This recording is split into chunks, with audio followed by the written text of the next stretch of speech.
Got some parts today. Yeah, that should work.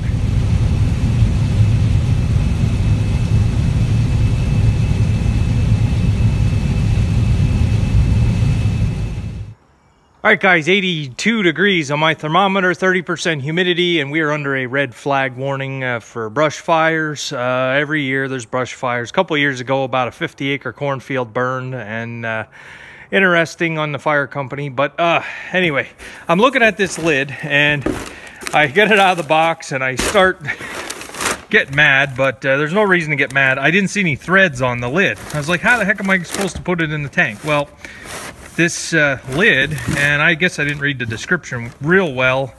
It actually comes, I can't do it one-handed.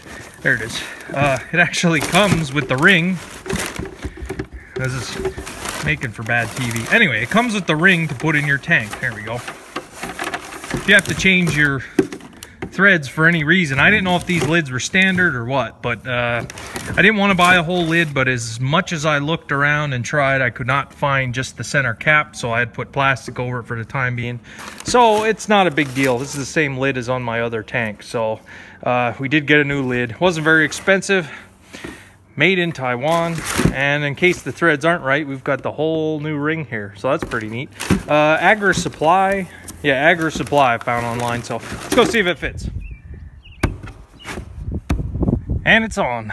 Off with the old, in with the new, and I learned something every day. I didn't know that these were a standard thread on all these tanks, so not a bad purchase. Wasn't expensive, I should say. So got the new lid on, and I still have no nitrogen, and I think next year I'm gonna go with some other supplier. I tell you what, it doesn't take too long, for me anyway. It doesn't take too many times. I try to give people the benefit of the doubt, but I had my nitrogen this time last year, just as an example, and I had called 2-3 months ahead of time this year, so I'd have it earlier, and now it's later than I had it last year. So like I say, it only goes so many times, and then I'm gonna go with somebody else. So we'll see what happens. It's today's Wednesday, I guess. So all right, I got other stuff to get done, and I guess I gotta make a phone call because this diesel pump is leaking, and it's siphoning out down the side, and it's putting a puddle under the tank, and inside the building here, it's no good. So now I gotta give them guys a call. All right, guys, I just finished up another about 15 acres here, and I gotta quit again for the day. The wind was calm for a while, but it really picked up now.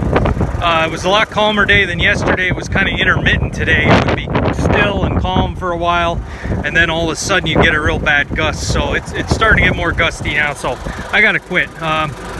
Getting my new tires dirty. There's a spring down in the bottom of this field, and clawed right through it. Not ideal, but you can see this field is thick with these purple flowers that I was talking about, and I'm thinking I'm gonna have some drift up into the hayfield, but I'm not gonna worry too much about that. I haven't decided which hayfield I want to spray dead. This one's the worst as far as the grass. The quality isn't there. It's a bad field, and the problem is it's so rocky underneath. I don't know how the no-till is gonna work in that field. It might work, it might not, but again, I just am not sure yet.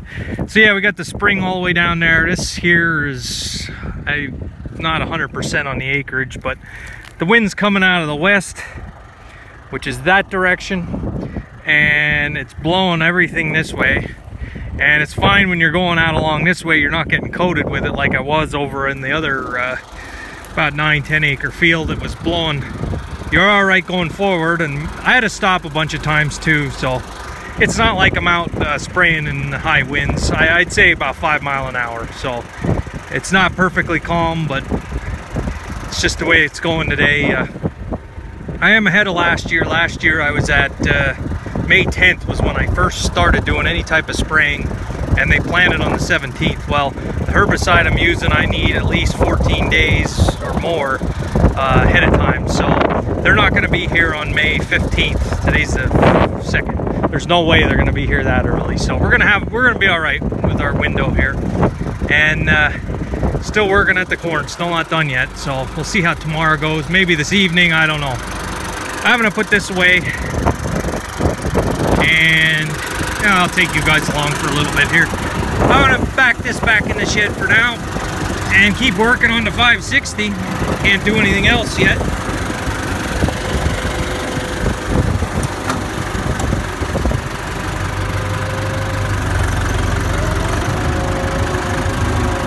I can't tell you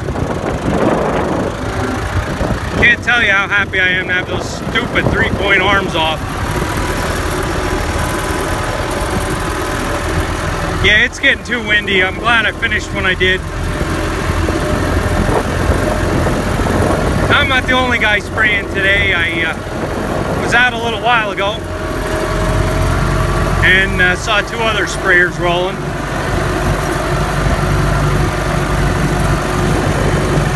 And this tractor sounds a little bit different with this new muffler that I had put on. It is a lot deeper and it's a lot louder than the old one.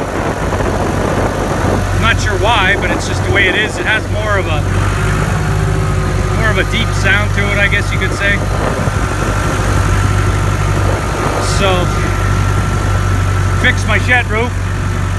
Basically folded the tin back over and threw a cement block on it and called the landlord. So he might be able to fix it. Alright guys, I'm going to go work on the 560 and see how this afternoon turns out. And I promised to get more footage of the sprayer in action as soon as we move on to the soybeans. I didn't want to put my camera back there with the wind and stuff, so. But I think we got her. I had a short window there to get in before it was this wind started. I think we got it on.